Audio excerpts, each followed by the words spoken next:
Welcome back to The War Implement, the channel that unbolts the armor plating and looks at the nuts, the bolts, and the guts of the machines that won the war. For decades, the M1 Abrams tank has been the undisputed king of the battlefield. It is the apex predator. A 68-ton turbine-powered armor-plated monster born to hunt and kill other tanks. In the wide-open deserts of 1991, it was a god-killer. It was, in a word, invincible. But then came a new kind of war. A war fought not in the open plains, but in the tight, suffocating concrete canyons of the city. A war where the enemy wasn't a T-72, but a cell phone, a copper wire, and a bomb hidden in a pile of trash. In the early days of the Iraq insurgency, the invincible M1 Abrams was being humbled. It was being mission-killed by cheap, brutally effective homemade bombs. The official multi-billion-dollar armor packages were still just blueprints, thousands of miles away, stuck in a committee. The crews, our soldiers, were dying. But on one forward operating base in a sweltering 130-degree motor pool, one mechanic, a man with no engineering degree, no budget, and no authorization, looked at the pile of scrap metal in his boneyard and had an idea. It was an unauthorized, illegal, and, by all official standards, ugly idea. His commanders told him he was a liability. They told him he was destroying government property. But the men who drove those tanks, they called him a savior. This is how one mechanic's ugly fix made us tanks invincible in desert combat. Before we fire up the welder, if you believe that the real heroes of war are often the ones with a wrench, not a rifle, then I need you to secure this motor pool. First, hit that subscribe button and ring the bell. It's the best way to ensure you never miss the stories of these incredible machines. Second, hit that like button. It tells the algorithm that this history matters. And finally, drop a comment down below. Let us know what country and city you are watching from. It is incredible to see our global platoon checking in from all over the world. The narrator's voice shifts slightly, taking on the tone of a historian setting a scene. The faint sound of distant, muffled explosions and radio chatter can be imagined. The year was 2004. The place was a small, sand-blasted patch of hell on the outskirts of Sadr City, Baghdad, a forward operating base called War Eagle. The 1st Cavalry Division had taken over, and their M1A2 Abrams tanks, painted in desert tan, were the local warlords. But they were warlords who were bleeding. The thunder run into the city a year prior was a memory. This was the reality, a grinding house-to-house, block-by-block counterinsurgency. The tanks, designed for the wide-open Fulda Gap, were now being forced to crawl through narrow, trash-strewn alleys, their turbine engines whining, their massive bulk barely scraping between the concrete walls. They were targets, they were magnets. And the enemy, the local militias, had learned how to kill them. They had developed the EFP, the Explosively Formed Penetrator. It wasn't a conventional mine. It was a precision weapon, a small, concave copper disc backed by a pile of homemade explosives hidden in a wall or a pile of rubble. When a tank rolled by, a spotter would trigger it, and that copper disc would, in a microsecond, turn into a molten, self-forging liquid metal dart, traveling at over 6,000 feet per second. It was a tank killer, and it was aimed not at the thick, invincible frontal armor, but at the sides. The thin 30-millimeter thick skirts of the Abrams, the ones designed to stop a simple World War II-style rocket-propelled grenade, were being punched through like wet paper. And the men inside. The men were dying. In the motor pool of FOB War Eagle, Staff Sergeant Frank Scrapper Russo was the king. He was a 15-year man, a lifer from South Boston, a man who believed in two things, his God and the M1 Abrams. He was the chief mechanic. When a 68-ton tank broke, he was the man who, in 130-degree heat, would crawl into its guts and bring it back to life. He wasn't an engineer, he was a priest. He didn't just fix his tanks, he anointed them. He loved them, and he loved the men who crewed them. On July 14, 2004, a call came over the radio. Dragon 7, hit. We're hit. We got a fire. God. Petey's hit. Petey's hit. Russo's heart stopped. Dragon 7 was his best tank. And Petey, Corporal Pete Jensen, was the 19-year-old loader. a kid from Wisconsin who, just that morning, Russo had shared a pack of cigarettes with. Russo and his recovery team, in their M88 wrecker, roared out of the gate. They found Dragon 7 10 minutes later, slewed sideways in an alley, its turret hatch open, the TC and gunner on the ground, vomiting. The tank was just idling. Its engine was fine. It had barely been scratched. But on the left side, on the skirt panel, just above the second road wheel, there was a hole. It was a perfect, tiny, almost surgical 3-inch wide circle. It didn't look like an explosion. It looked like someone had taken a drill to it. Russo was a mechanic. He knew damage. But this was wrong. He climbed up onto the hull, the metal so hot it was scorching his gloves, and he looked down into the open loader's hatch. "Petey," he whispered. He didn't need to go inside. He already knew. The EFP had punched through the thin outer skirt, punched through the even thinner inner hull, and had turned the inside of that turret, for 1 microsecond, into a white-hot blender of molten copper and spalled steel. Petey, who had been standing at the breach, hadn't stood a chance. They towed Dragon 7 back to the motor pool. It was Russo's job to assess the damage. He was a professional. He had to climb inside. The smell of burnt electronics, ozone, and the coppery metallic tang of blood hit him like a physical blow. He saw where the jet had entered and where it had exited on the other side of the turret. It had gone in one side and out the other, and Petey had been in the way. Russo, a man who had seen combat in Desert Storm, a man who had seen everything, sat on the oily concrete floor of his motor pool bay, and he just wept. He was overwhelmed by a tidal wave of rage and of guilt. He was the mechanic. He was the one who inspected these tanks. He was the one who told these kids, "She's good to go. She'll bring you home." And he had lied. That thin, pathetic 30mm skirt, it was a lie. It was a parade dress. It wasn't combat armor. Not for this war. That night, Russo did not sleep. He went to the new XO, Captain Evans. Evans was a by-the-book man, a West Pointer, a man who saw the war in spreadsheets and readiness reports. "Sir," Russo said, his eyes red-rimmed and raw, "we need up armor. We need it now. The skirts are paper. They're killing my crews." Captain Evans just steepled his fingers. "Staff Sergeant, I understand your emotional response, but you must understand the logistics. An official TUSK, Tank Urban Survivability Kit, is in development. The engineers at TACOM are working on it. We will get it. Eventually." "Eventually?" Russo's voice was a low growl. "Petey Jensen doesn't have eventually. Sir, we are losing men now." "Your concerns are noted, Sergeant," Evans said, his voice turning to ice, a clear dismissal. "But you are a mechanic. You are not an engineer. We will not be conducting any unauthorized modifications. It voids the warranty, Sergeant. It compromises the vehicle's integrity. It's a court-martialable offense. Do you understand me? You will not touch those tanks. Fix what's broken. Do not invent. You are dismissed." Russo walked out of that air-conditioned trailer, back into the 110-degree night, his blood boiling. Void the warranty. Compromise the integrity. He was a mechanic. His job was to fix what was broken, and the design was broken. He walked past his repair bays, and he walked to the boneyard. This was Russo's personal graveyard, the acre of sand behind the motor pool where the unfixables were sent to be cannibalized for parts. It was a grotesque sculpture garden of burnt Humvees, flipped Bradleys, and shattered 5-ton trucks. And in the corner, half buried in the sand, was a relic. A T-55, a captured Iraqi tank, one that had been used for target practice. It was a piece of junk, obsolete, but Russo was a mechanic. He saw parts. He put his hand on the thick, sloping 100mm thick cast steel frontal glacis of the T-55. It was thick, it was heavy, it was ugly, Soviet brute force, steel. And then he looked at the row of his own beautiful, high-tech, vulnerable M1A2s, all lined up, sleeping, their paper-thin skirts exposed. He had an idea. It was an ugly idea.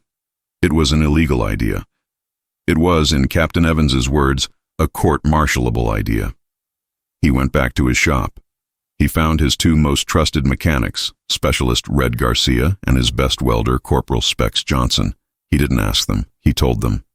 "Get the plasma cutter," Russo growled, his face a mask of cold, determined fury.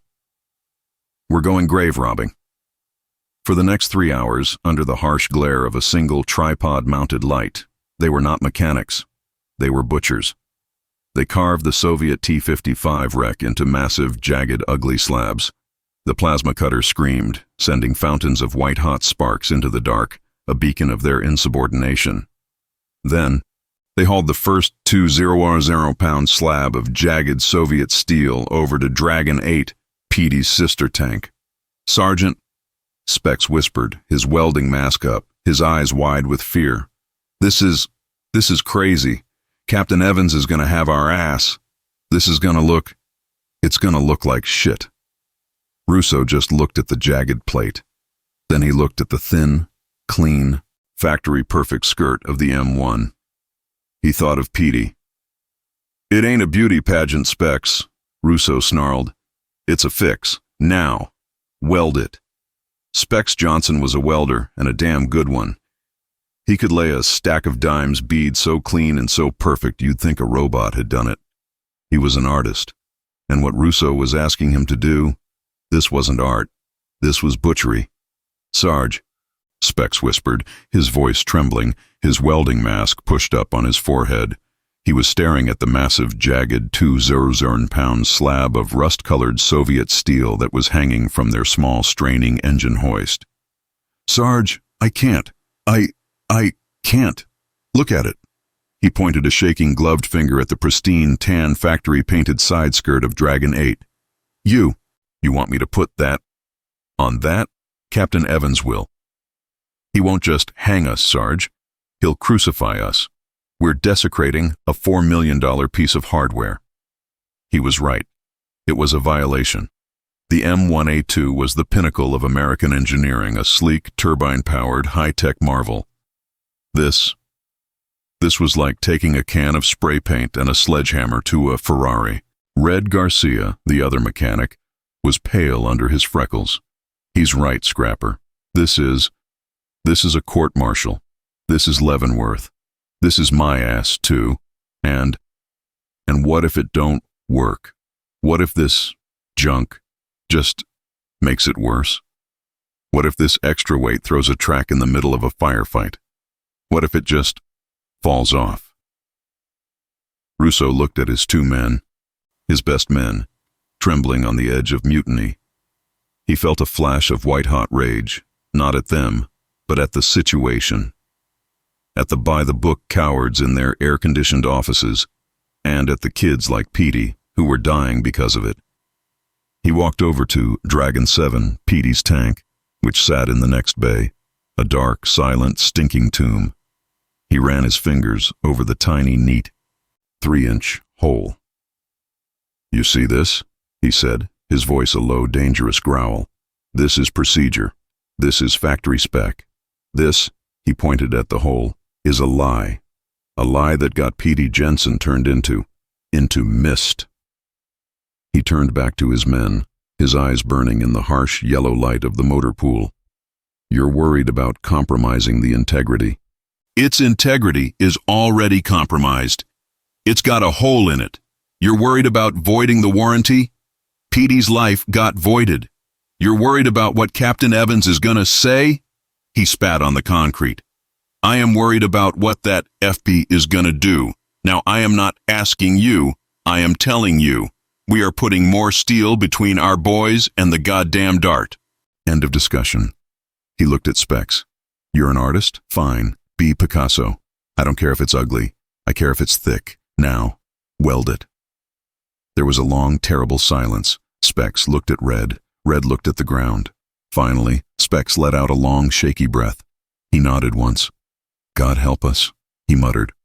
He pulled his welding mask down, and the motor pool exploded in a shower of brilliant, blue-white light, a miniature sun that cast huge, dancing, demonic shadows across the bay. The hiss and crackle of the high-amperage welder was the only sound, a sound of pure, unadulterated insubordination. It was not a simple job. The T-55 plate was jagged, warped from the plasma cutter, and didn't sit flat against the M1 skirt. It's not flush, Sarge," Specs yelled, the blue light of his torch reflecting off the walls. "I can't get a solid weld. There's a gap." Russo looked. The jagged, curved Soviet steel was sitting off the flat plane of the M1 skirt by a good 6 inches, held up by the bolts and the frame mounts. A 6-inch gap. Russo, in that moment, had the flash of inspiration that would, without his knowledge, change American armor doctrine for the next 20 years. He thought about the EFP, the copper jet. It was a jet of molten metal. It needed distance to form. If it hit the outer plate, it would form in the gap. And by the time it crossed that 6 inches of empty air, it would be a less focused, wider cone of slag. And then it would hit the inner 30-millimeter skirt. It was spaced armor. It was crude. It was accidental. It was genius. "Don't make it flush," Russo roared over the din. "Weld it as is. Red, get the goddamn plasma cutter. Go back to the boneyard. Find me. Find me. More junk. I-beams, shattered road wheels, anything. We're not just gonna weld it. We're gonna build it out. We're gonna make a wall." For the rest of the night, they were not mechanics. They were junkyard sculptors, working in a fever dream of rage, grief, and desperate inspiration.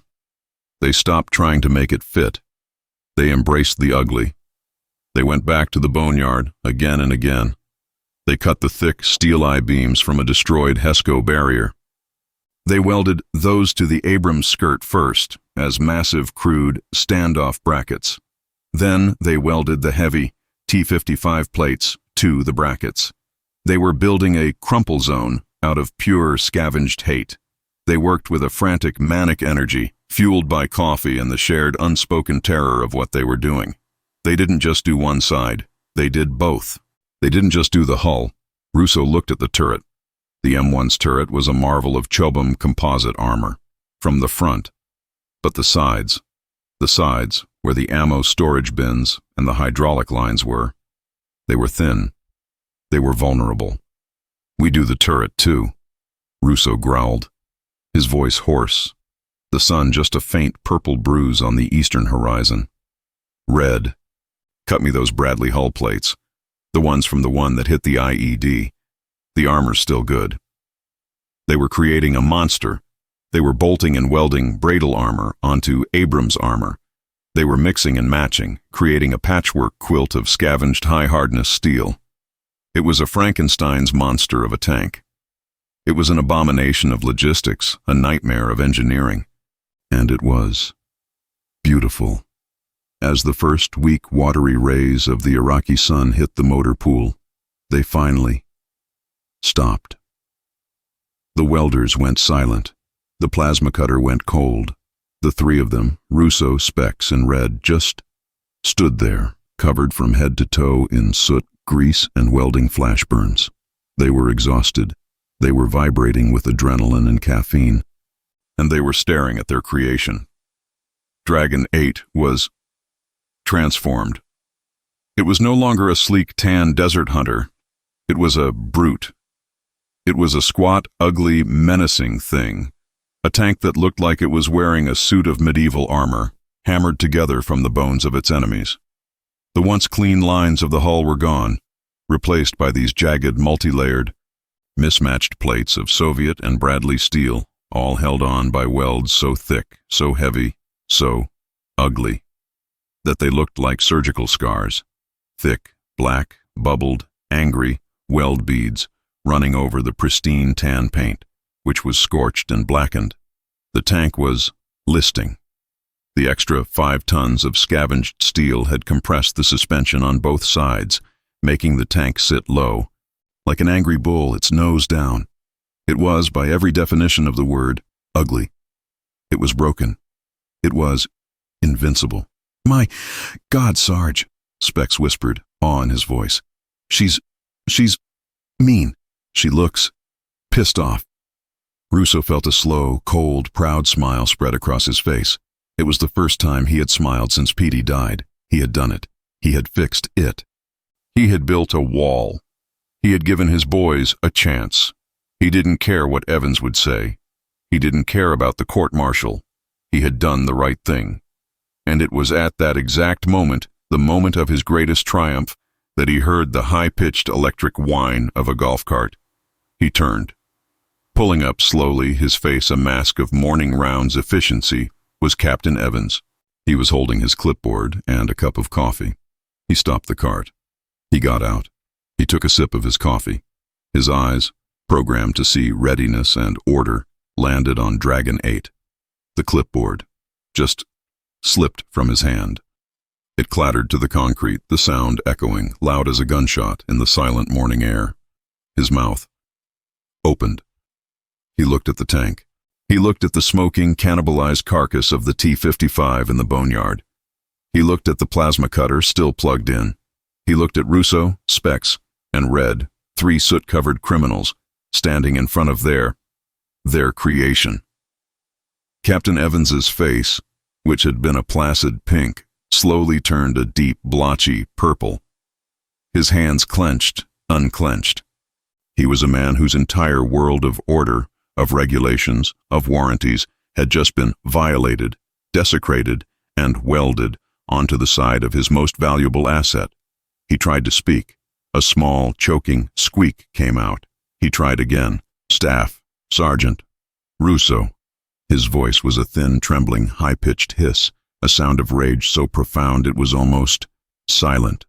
What in the holy, living hell have you done to my tank?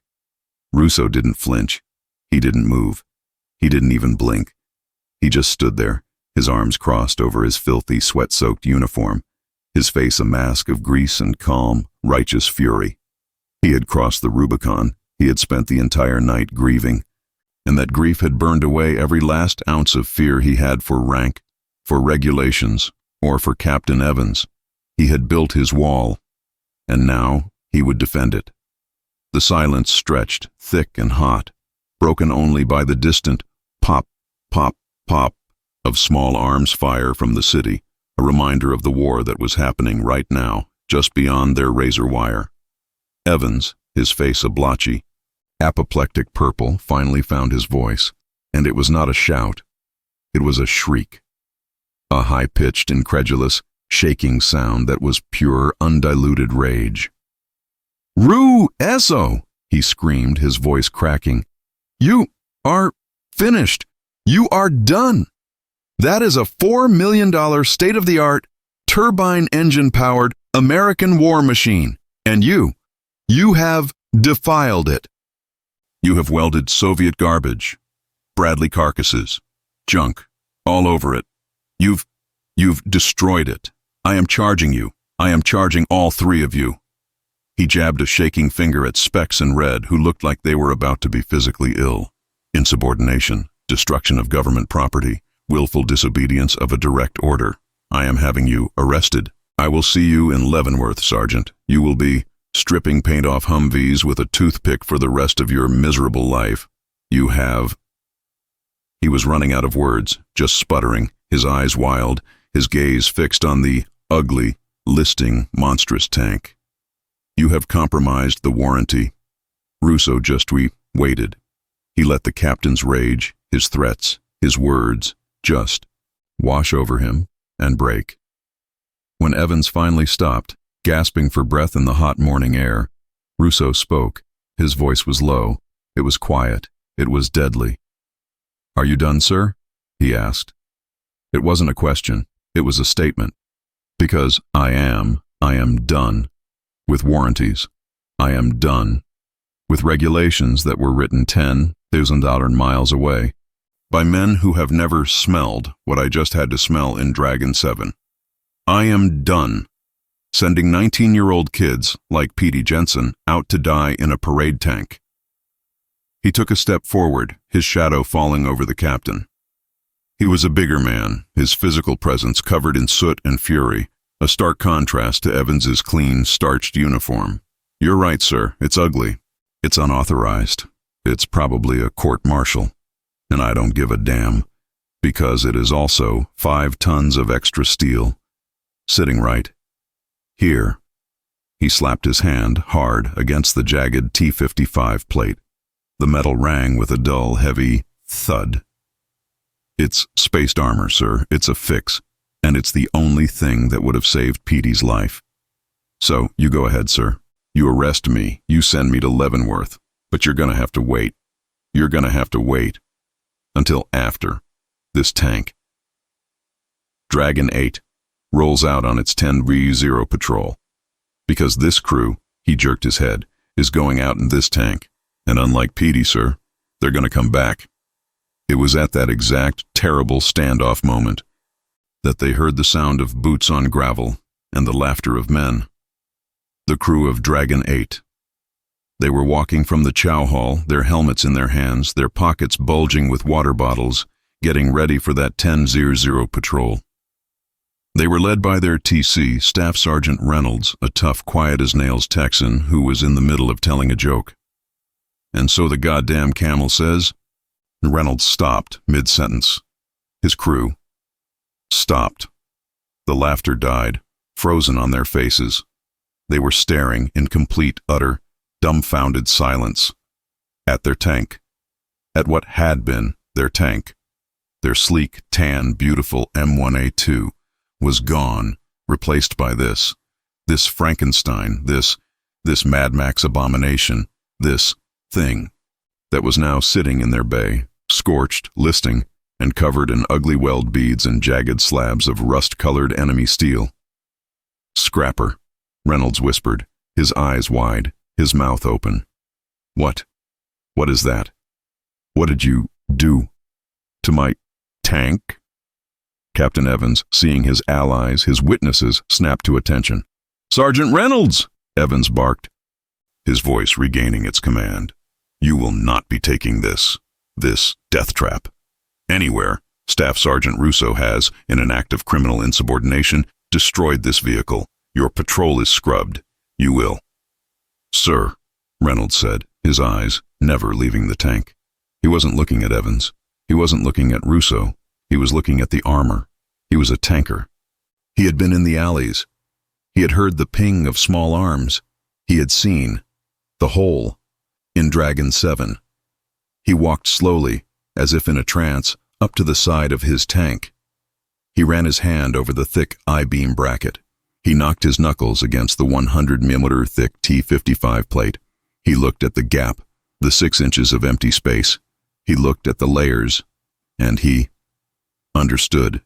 He understood in that one instant what Russo had done. He wasn't looking at an ugly tank. He was looking at a shield. He was looking at life. "Sir," Reynolds said again, his voice different. He turned to Evans, his face hard, his eyes clear. "With all due respect, my patrol is not scrubbed. We're rolling out in 10 minutes, and we are taking this tank." Evans looked like he had been slapped. "Sergeant, I am giving you a direct order. You will not take that untested, uncertified, illegal thing into combat. It has 5 tons of extra weight. The suspension will fail. The transmission will seize. It is not safe. And that hole in Dragon 7, that's safe, sir?" Reynolds shot back, his voice like ice. "That certified factory skirt that let Petey Jensen get cut in half, that's safe? No, sir. This is safe.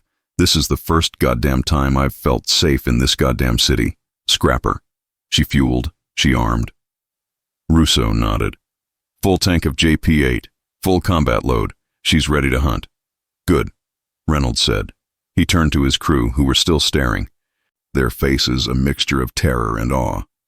"Saddle up." "No!" Evans shrieked. "I forbid it. I am your executive officer. I am ordering you to stand down." And in that perfect, terrible moment of standoff, the world ended. The fob-wide PA system, the voice of God, crackled to life. not with the lazy drawl of the talk operator, but with the high-pitched, screaming, terrified voice of a man in a desperate fight. Troops in contact! Troops in contact! I say again, all call signs, troops in contact, Rampage platoon is ambushed! Ambushed! Route Viper! They are taking heavy ARPGs and EFPs. I say again, EFPs. Rampage 6 is hit! He's hit! We need armor! We need heavy armor! Now! The radio call hit the motor pool like a physical blow. Rampage platoon was the infantry unit that Dragon 8 was supposed to be meeting. Their patrol. Their men. Reynolds didn't even look at Evans. He just looked at Russo. Start her up. You heard him, Red, Russo roared. Get in and hit the APU. Fire her up. Stand down, Evans screamed, his face white, his authority gone, a man screaming at a hurricane. That is a direct order. Reynolds just looked at him, his face a mask of pity. Sorry, sir, but they're shooting at my boys. We're going. He and his crew were already climbing, scrambling up the side of the monster, throwing their gear into the turret. A second later, the high-pitched whine of the M1's turbine APU started, followed by the deep whoosh and roar as the 1,500 horsepower engine itself ignited. The tank roared to life, the ground shaking. Captain Evans was left standing alone on the concrete, his clipboard at his feet, his mouth open screaming orders that no one could hear, as the massive 73-ton, illegal, ugly Frankenstein. Dragon 8, threw its tracks in reverse, spun a pirouette on the concrete, and roared out of the motor pool, leaving behind nothing but the smell of diesel fumes, scorched metal, and the ghost of Petey Jensen. The ugly fix was going to war. The raw, high-pitched screech of the troops in contact call hung in the hot, diesel-choked air of the motor pool, a sound that vaporized all rank, all protocol, all bullshit. Captain Evans, his face still a mask of white procedural rage, was a statue. He was a man of regulations in a world that had just, in one single radio call, become a world of blood and bullets. He was holding a direct order against a contact EFP. It was not a fair fight. Staff Sergeant Reynolds, the TC of Dragon 8, didn't even glance at him. His eyes, cold and steady, were locked on Russo. Scrapper, Reynolds said, his voice a low, urgent growl, his Texas drawl thick. My boys, Rampage platoon, are getting chewed. I am going. You guarantee this goddamn thing. He jabbed a thumb at the 73-ton monster.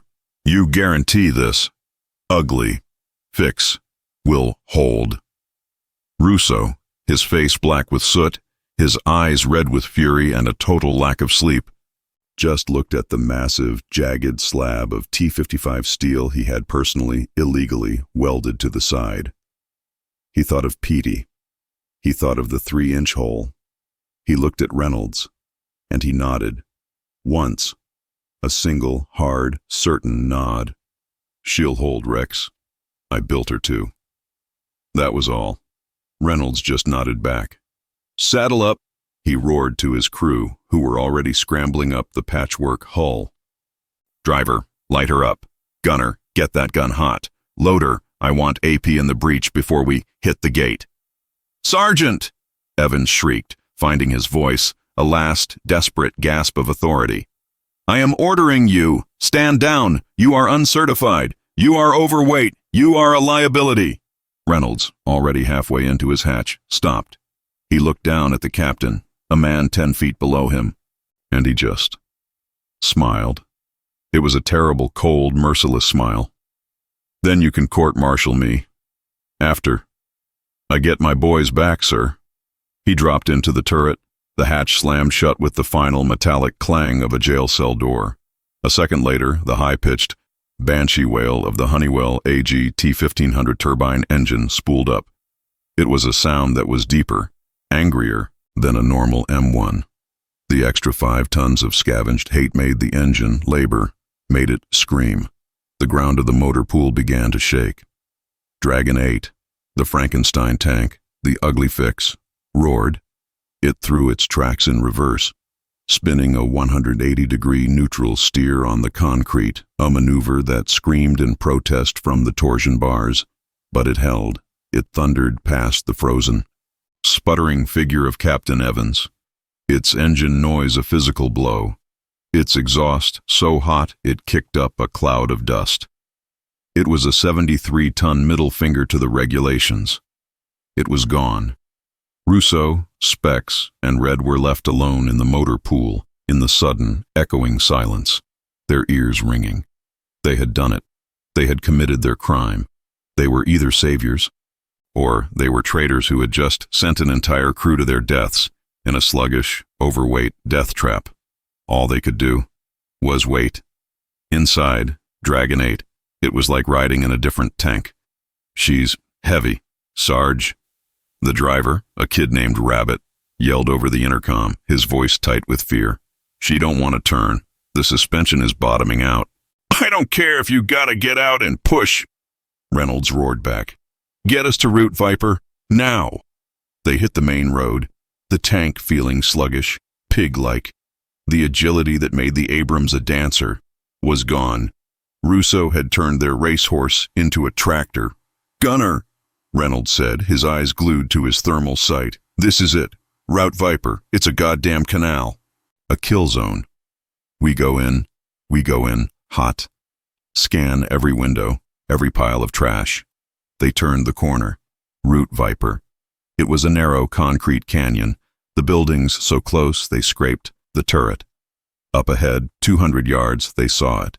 Hell, a burning Humvee, the wreckage of a Bradley, and behind it, Rampage platoon, a dozen tiny, green figures pinned down, tracers coming from every window of a 3-story apartment building. "Gunner," Reynolds roared. "He! 3-story building, 2nd-floor window. Light it up." Whump, crack. The world ended. It was not a sound. It was a physical event. A blinding, white flash on the left side of the hull. A concussion so profound it threw the 19-year-old loader. Kid, clean off his feet. Slamming him into the ammo rack.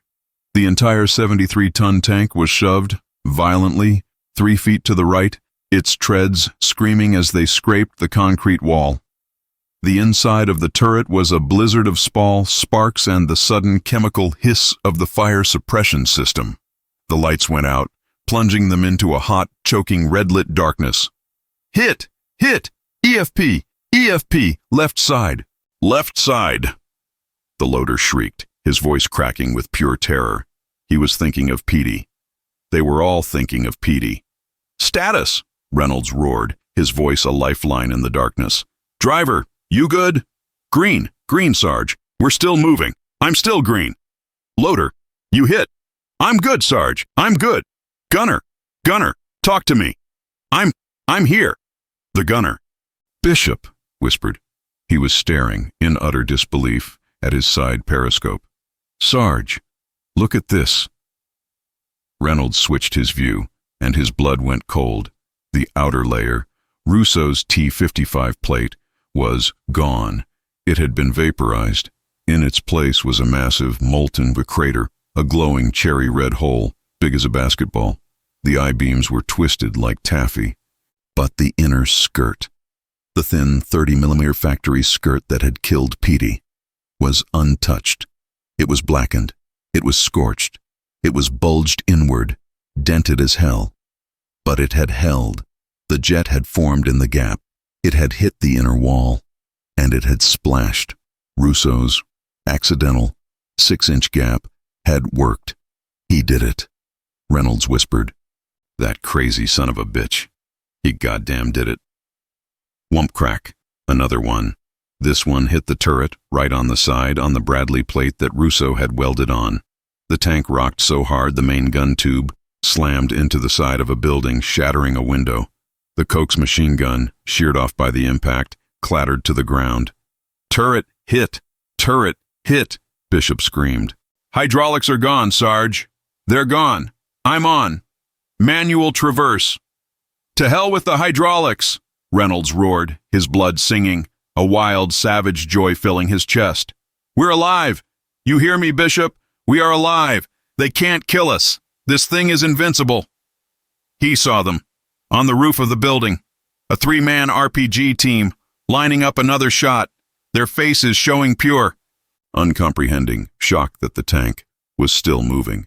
They had hit it twice. It should be dead. "Gunner!" Reynolds screamed. "He is in the breach. You put that round. In that building. Manual cranks. Now!" "Traversing! Traversing!" Bishop yelled, his arms cranking the manual wheels like a madman, his eye glued to the sight.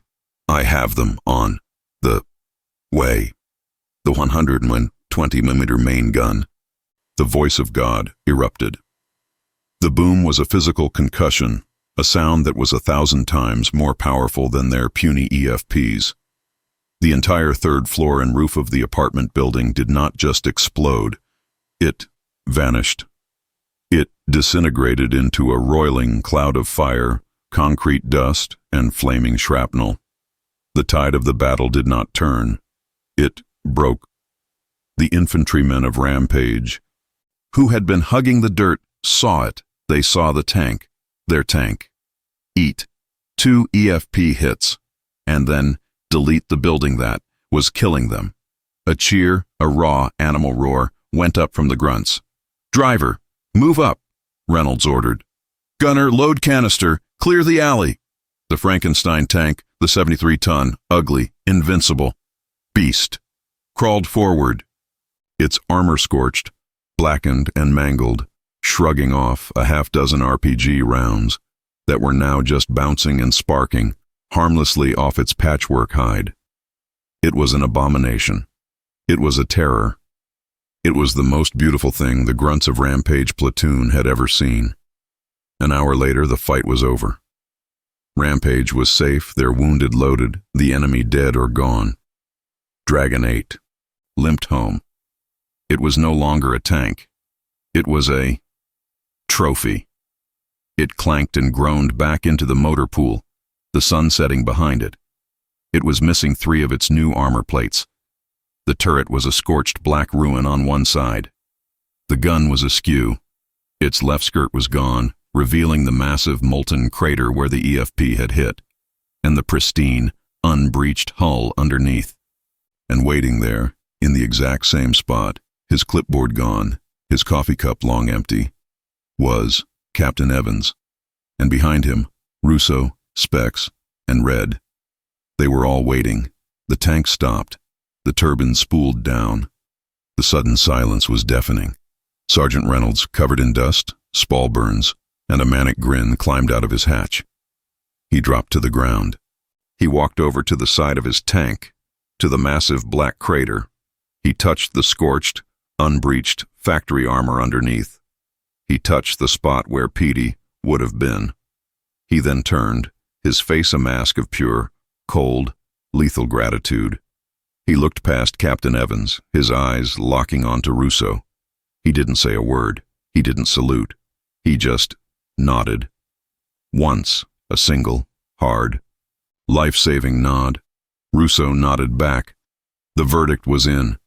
Captain Evans just stood there, a man who had just seen his warranty go up in smoke, and his regulations save an entire platoon.